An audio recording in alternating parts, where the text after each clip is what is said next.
Cybertron's future is near.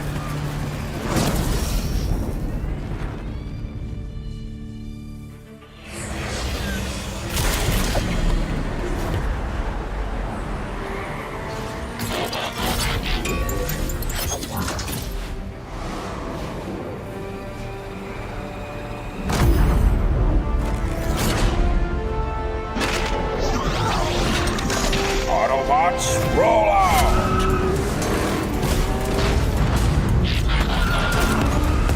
This planet reeks of weakness.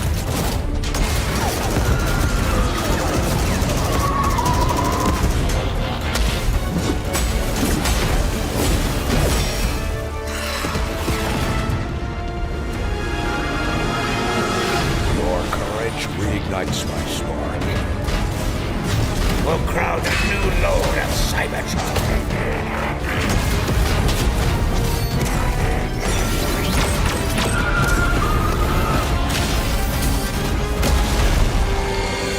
Roll for freedom. A victory for all sentient beings.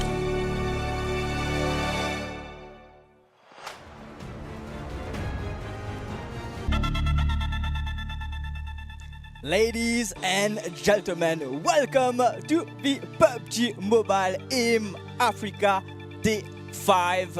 Finally, I'm Mega. Alongside me is 𝗦𝗘𝗘𝗚, the best analyst in Mauritius. 𝗦𝗘𝗚, how are you, man? Been doing great. How are yourself, Mega? I'm great. Finally, we've been waiting for this, the first time the PUBG Mobile in Africa, brought to you, of course, by eSportsfaction, alongside with the partnership of 𝗦𝗘𝗠𝗏 Media Group.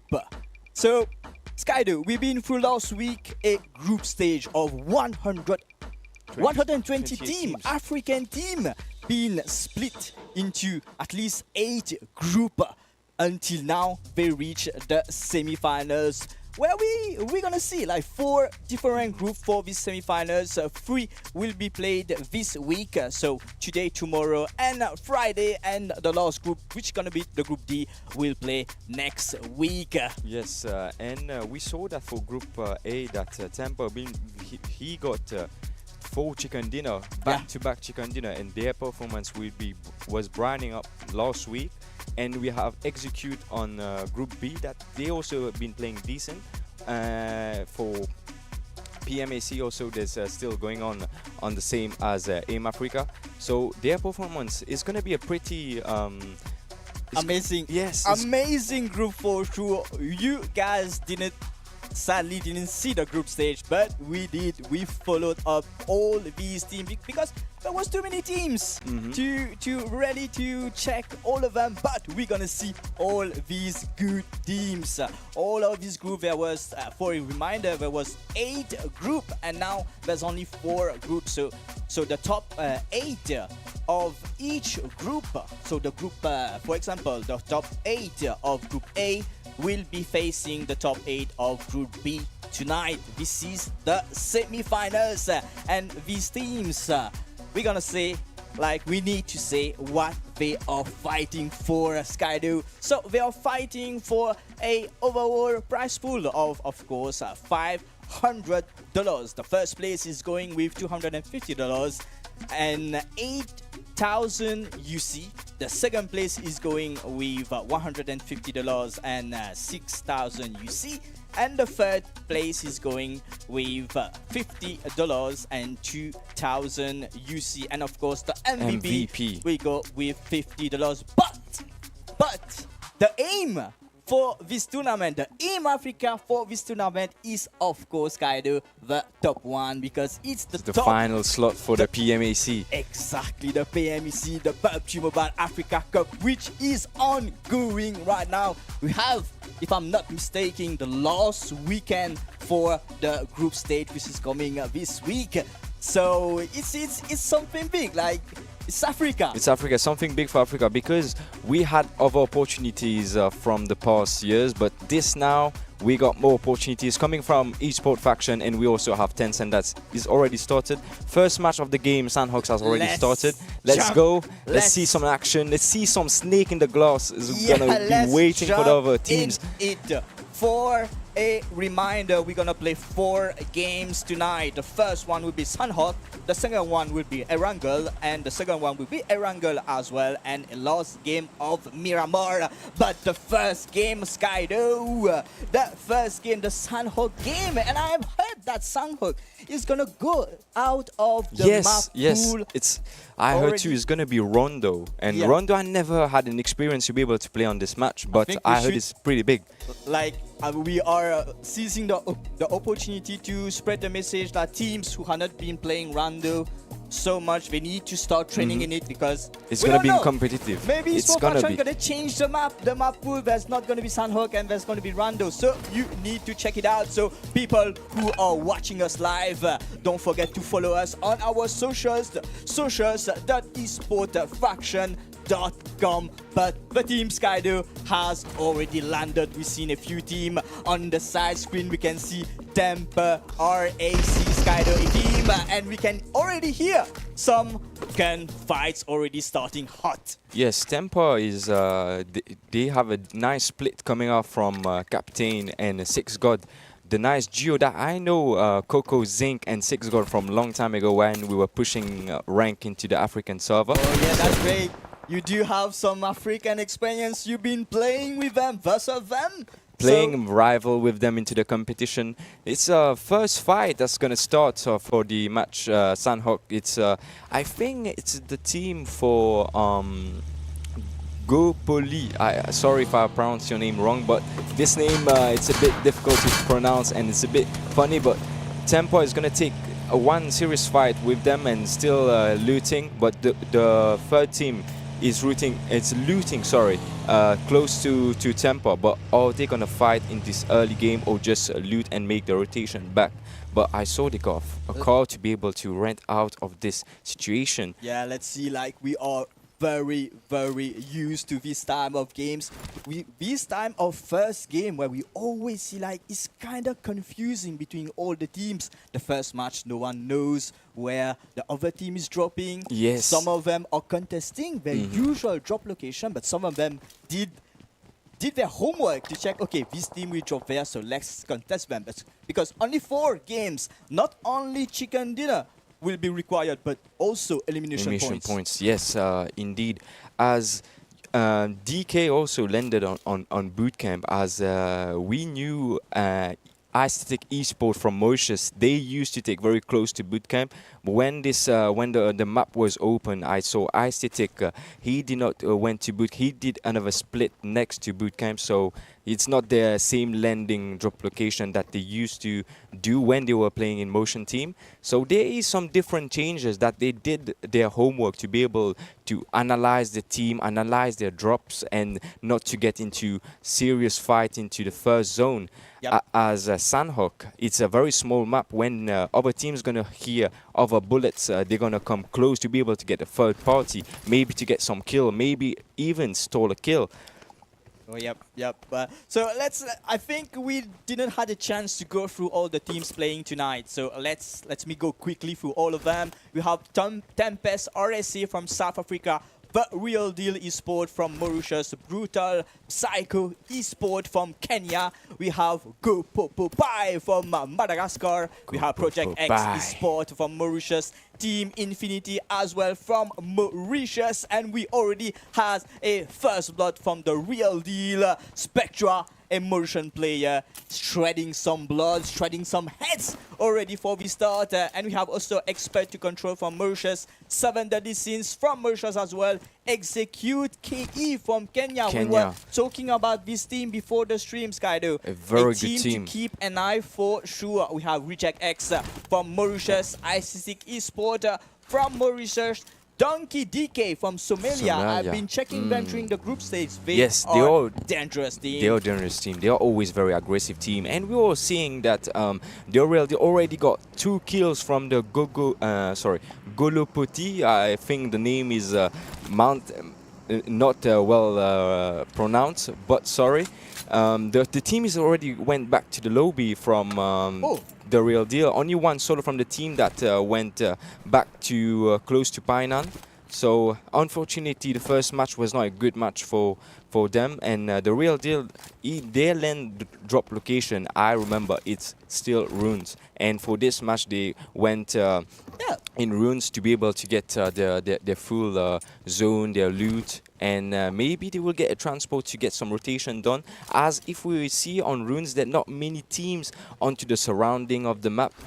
That's what we like to see, and that's why we can say like African team need to be worried, because Mauritian team, when they contest a zone, they contest it bad, like we say, because they are confident, they want to fight. We've been seeing Mauritian team like playing aggressive because we were not reputed to be fighting like in gunfight, but within this 1 year, we've been focusing on only team fight. eSportsfaction been bringing a lot of tournament, focusing on only team fight, like Russia, for example. And they are using this skill of team fight in every tournament. We've seen a lot of teams confident into their drop location, focusing on their drop location. Even if there are a good African team, they are not afraid to contest their drop location. As they used to be playing on decent MS on Asia, we can say 60 till 80. Now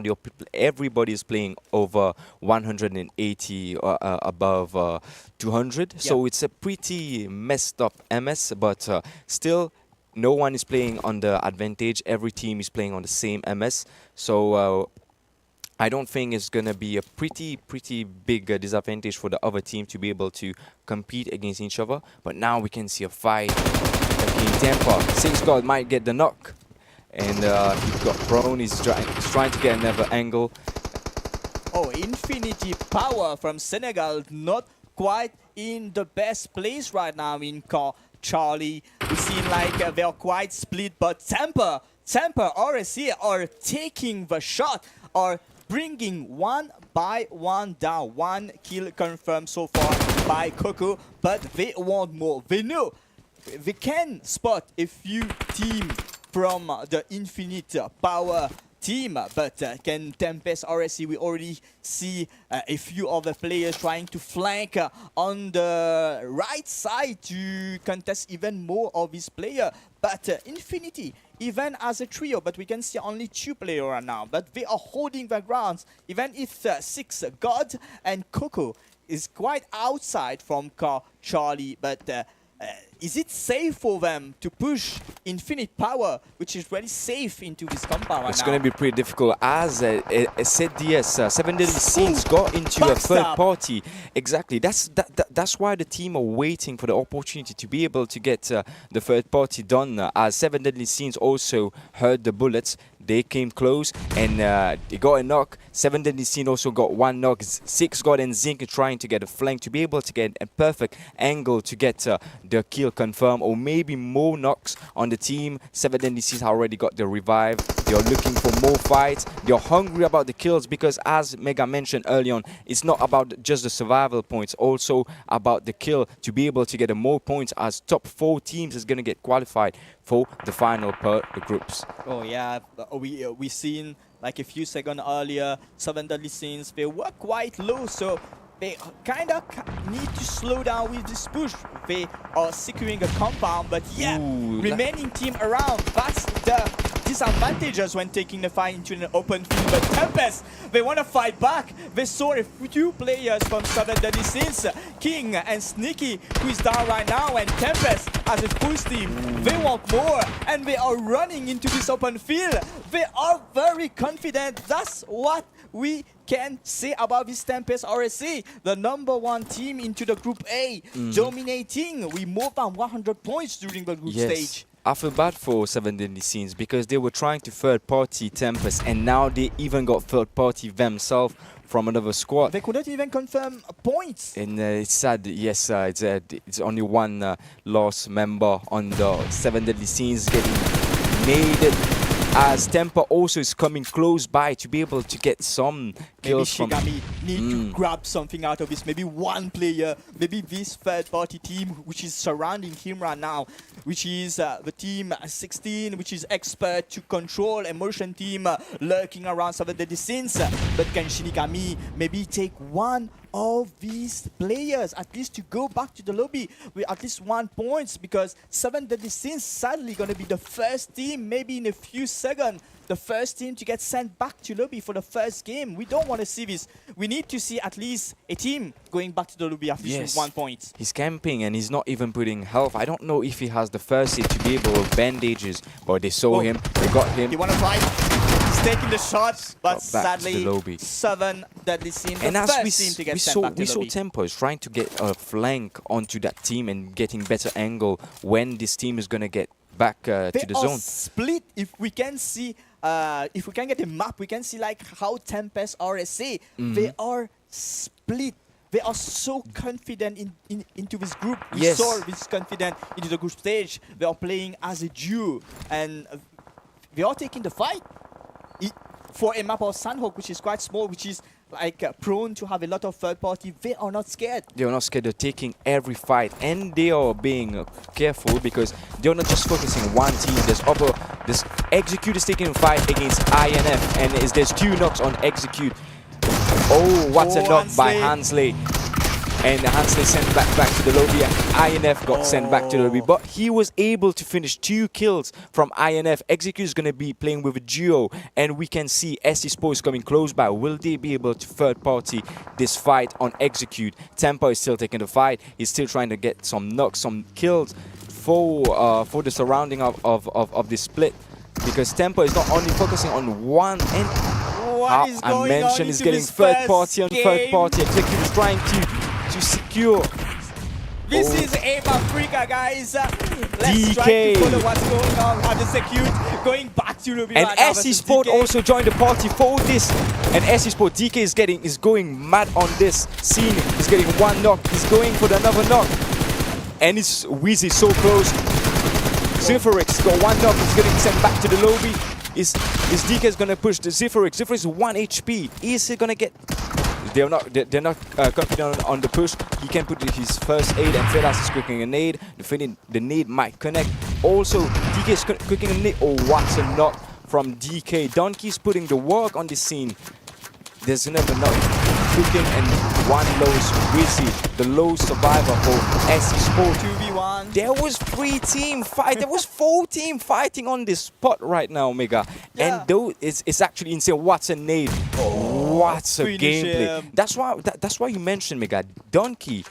They are the experienced team from Somalia. Even they lost a duo, they still got 6 kills. And other teams are also trying to third party this fight.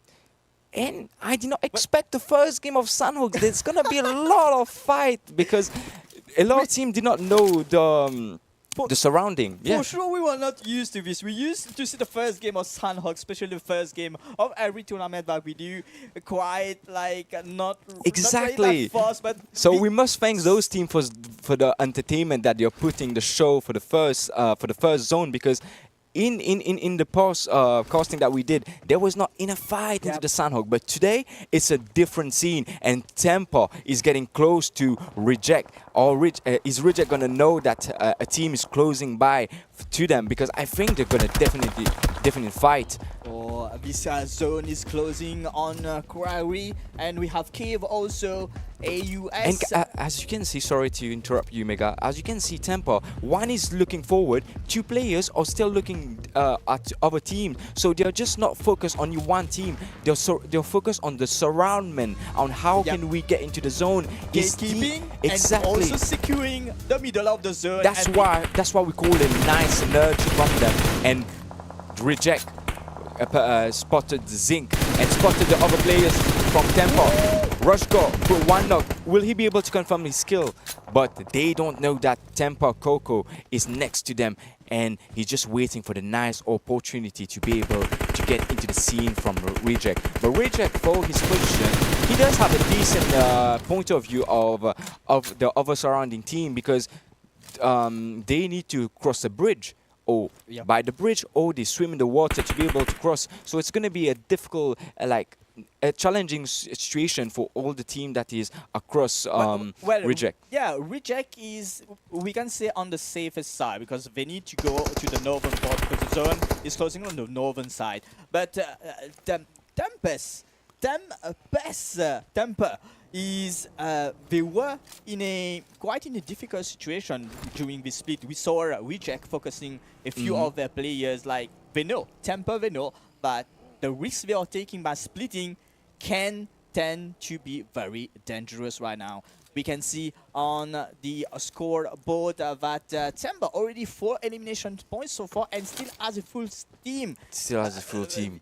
We have player which is all around the map. We can say, like, Temper is really confident.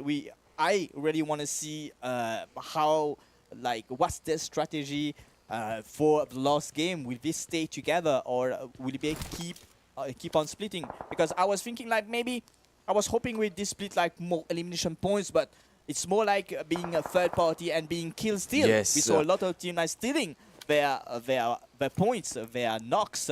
But we know here in Mauritius, like, you can steal, but it's the game, you know. It's the elimination points counts a lot. Like I said earlier, it's not the chicken dinner that's gonna matter, but a lot of elimination points to stay into this top 4, because it's a best of 4 tonight. Best of 4, and TRD, the real deal, also have 6 kills and they're 4 player alive, and I think they have a decent position in the zone too. And Temper is trying to get into the zone, but they already have more information from Coco, who are more further into the zone and can pass better communication from the team Reject. But Reject is still putting the pressure onto the players from Temper. But Coco, he has a decent position. He can put the effort to get some knocks, but if he mess it up, he's gonna be dead. He's gonna be sent back to the lobby, because his team won't be able to give him the cover that he needs. If people missed that, we had Coco, who ran all the way, who ran all the way on the bridge alone to contest Reject.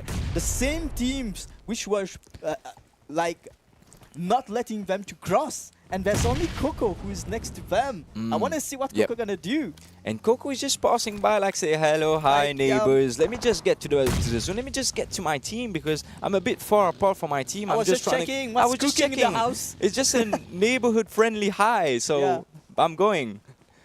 And Reject too, the zone is not that further, but we see Reject putting effort on the TRD team, 1 knock. And Project X eSports already has a nice zone. He spotted a player from Vibes eSports that is outside the zone. I think is trying to do a healing battle. And 1 player knock as the last player from Vibes, which he has 1 elimination point, and Vibes got sent back to the lobby. And there's only like 3 teams who has 4 players. No, sorry, 5 teams. Reject eSports, Project X eSports, Temper, and TRD has 4 men standing for this last zone of Sanhok. A lot of duo, a lot of trio team. 10 teams. And Temper is now putting the pressure on Reject. He got a better angle. He got a better. A nice knock might become from Anos. Did not get the head connected. And also TRD lost 1 player, but they're still putting the pressure on the team. 7 elimination kill already confirmed. DK is holding a house. Obito, Novex eSports got sent back to the lobby. Project X eSports also had the zone for stage 5. They've been holding this position for a long time, and they still have the chance to go to the zone. They are playing as a split as well. Project Wow, X eSports, that's impressive. 2 of their players are kinda in the center of the last zone, and 2 of them are in the far right side, like controlling this northern part, where we saw a lot of teams staying on this northern part. We saw Rejects trying to hold their grounds on the west side, and also Temper putting a lot of pressure on a lot of teams. But Temper lost already. Still has a full team. I'm quite surprised to see, like, this reaction time. Every time they got shot, the speed they're going to cover, and we still see a lot of tension between the team of TRD and Reject. TRD and Paradox taking a unfortunate knock, forcing Ara to put some pressure on TRD, which is backing into the zone, and Spectra taking knock from Ara, which is deadly into this spray. But unfortunately, being way too low, he needs to focus on the first aid before giving a revive to his team. So Reject still into this game. Arara and Rush God trying to make their way into the zone, getting a lot of focus, but unfortunately being sent back to the lobby. Tempa knew what they were doing. Team. Tempa just got the high ground. Yeah, look where is Tempa? They're on the Project high ground. X is now in front of them, putting the pressure onto Tempa, and Tempa just lost one player, Captain, back to the lobby, and below Tempa there's another team that got sandwiched between Tempa and Project X eSports, because they were getting the cover from Project X, but it was in front of the point of view of Tempa. That's why they got squashed so quickly, got sent back to the lobby, and the zone is so small that Project X is still in the favorable zone that they need to get able to get to the zone, and Project X was still holding the high ground. Tempa don't have any vehicles to be able to get to Project X location. Six God's gonna throw some smoke to be able to get to there. The team is gonna get some cover to be able to get to the zone where Project X is also holding. They were doing a split.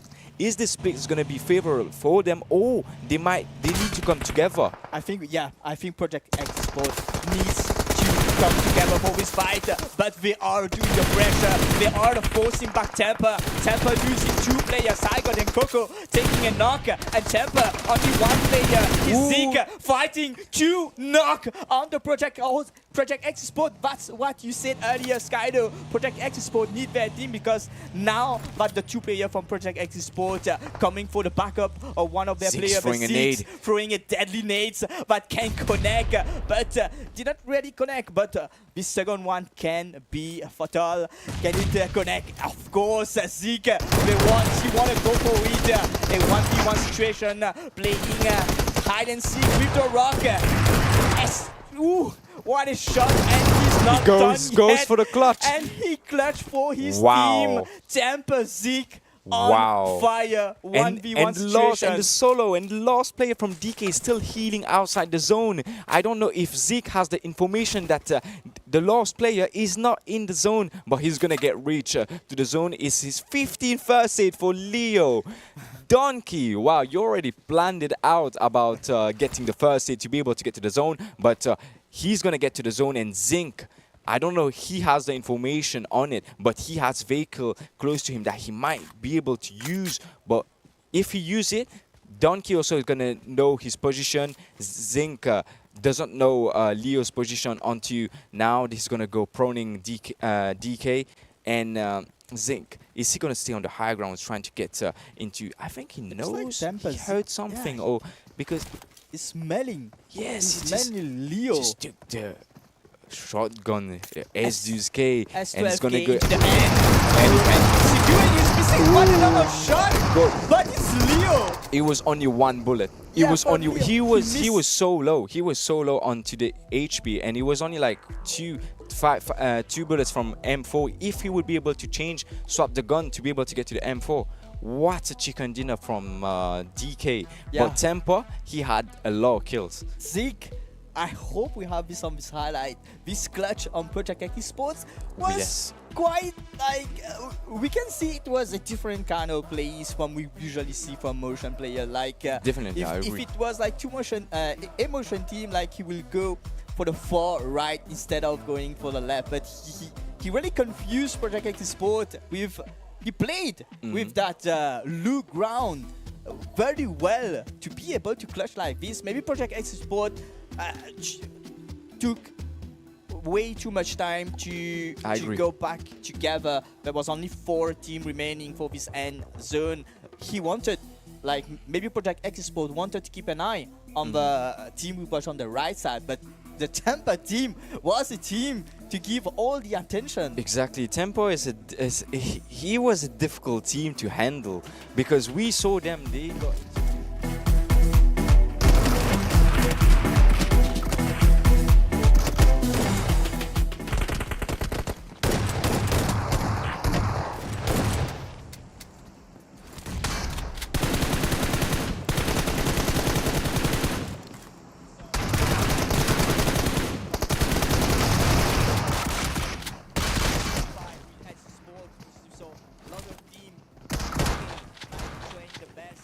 𝗦𝗘𝗠𝗜, all the way from the first few fights, from the first few zones, they already lost a lot of players. But Yes. Leo, we saw that, like, if we talk about 𝗦𝗏𝗡𝗏 like 2 years ago, we know hill battles. You did that to qualify yes. in a lot of tournaments, Kaido, back in the days. But it's the first time we see a team doing that and eventually winning the chicken dinner. Maybe 𝗧𝗔 felt a little bit tired after clutching, so losing this 1v1 fight, which did not look that hard for 𝗧𝗔, but still missing 2 shots. 2 shots. It's because 𝗦𝗘𝗠𝗜, his movement, he was jiggling, then he went just into one direction. So 𝗧𝗔's aim, he was trying to read Leo's movement, but Leo just went directly into one direction, and that's a mess up his aim, because Leo was into a high ground and going into the low ground. But nice play from Leo. Crazy game, crazy first game between South Africa and Somalia, already proving themselves into this Africa tournament.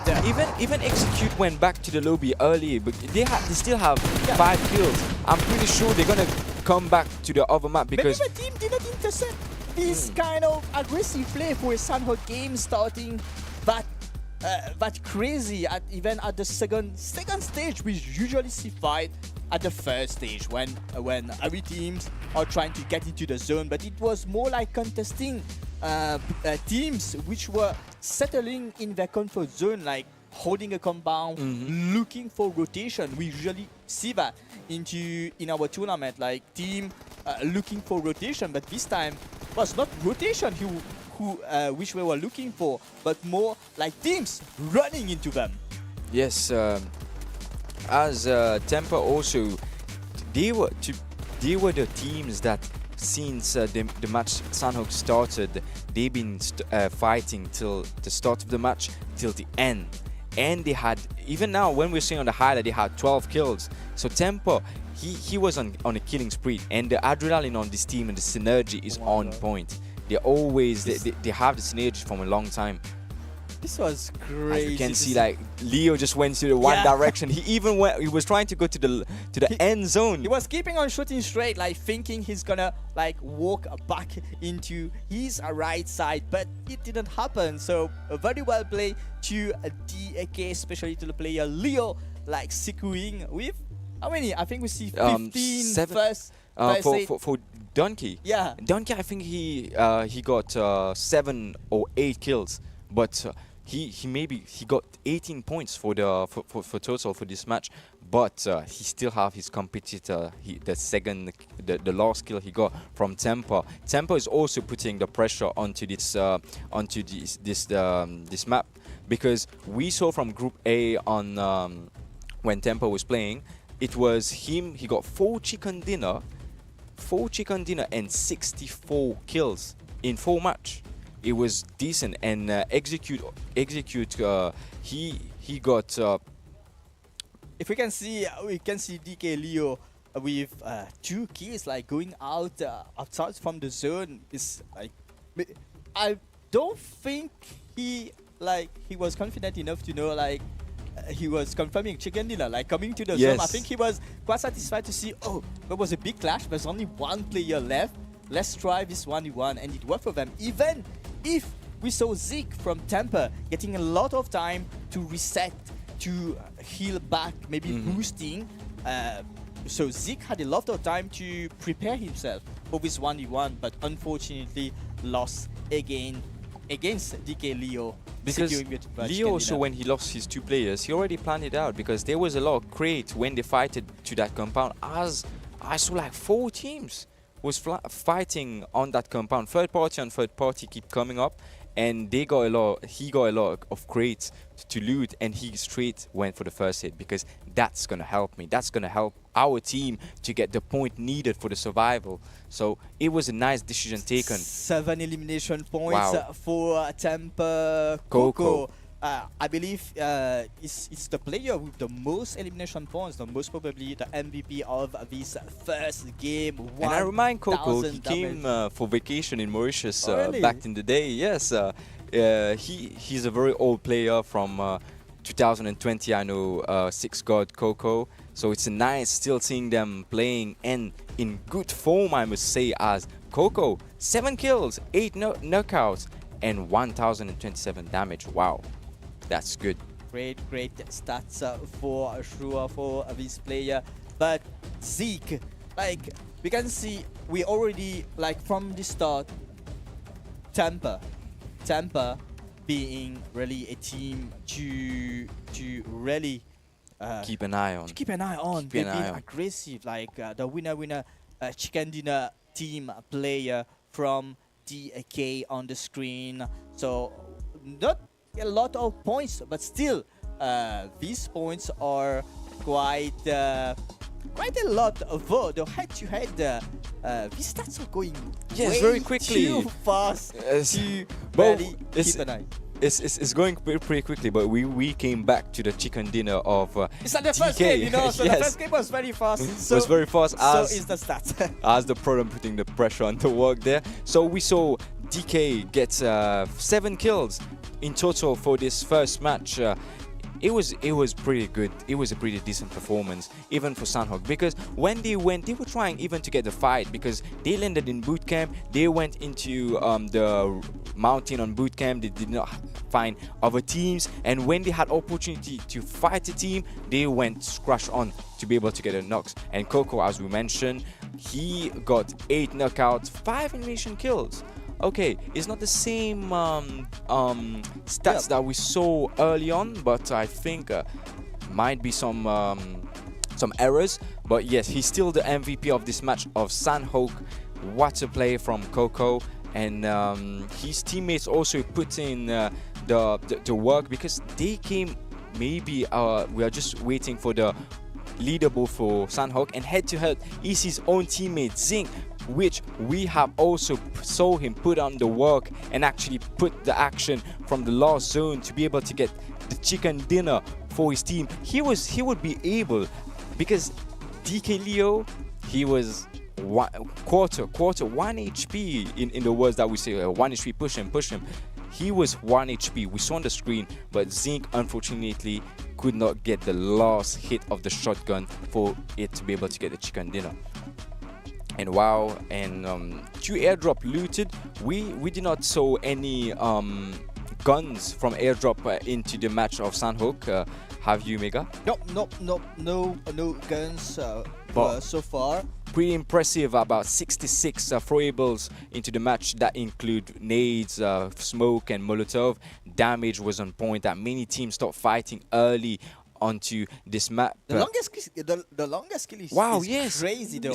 It's like playing on Mirambo. Like, he has a DMO or a sniper to be able to get the 364 meters of the longest kill.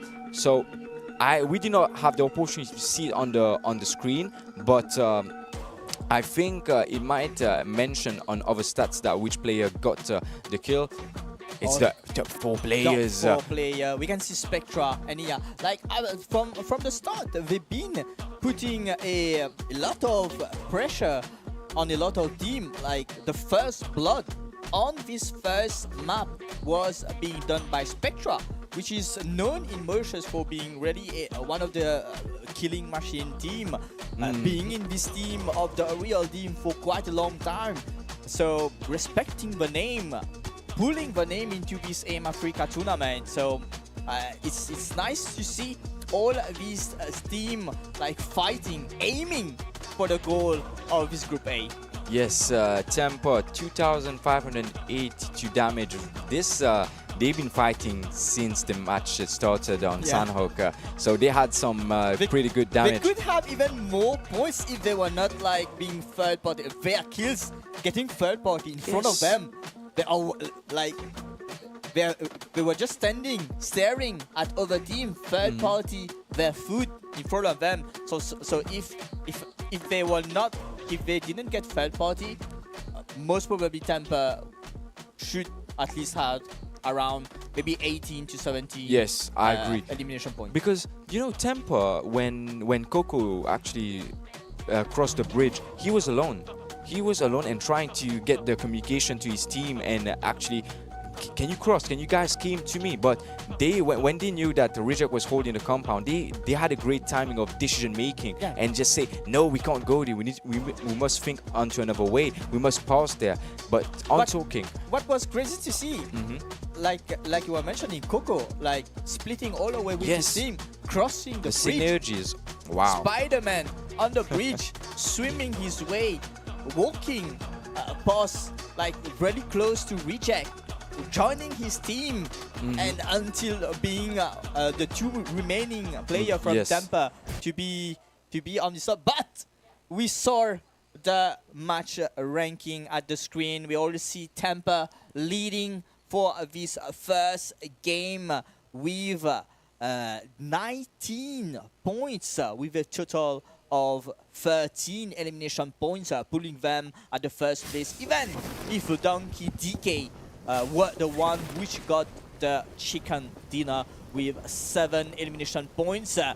And at the third place is Project X eSports with 14 points, and the Real Deal eSports with 10 points.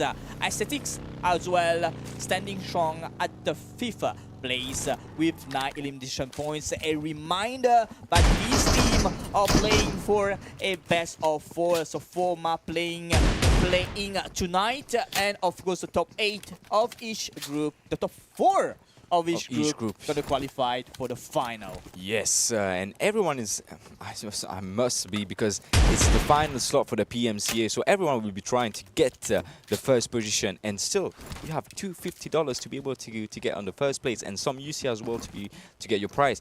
And oh my God, this team is already 3 men down, and one's trying to run from DK. DK is actually an aggressive team. That's okay.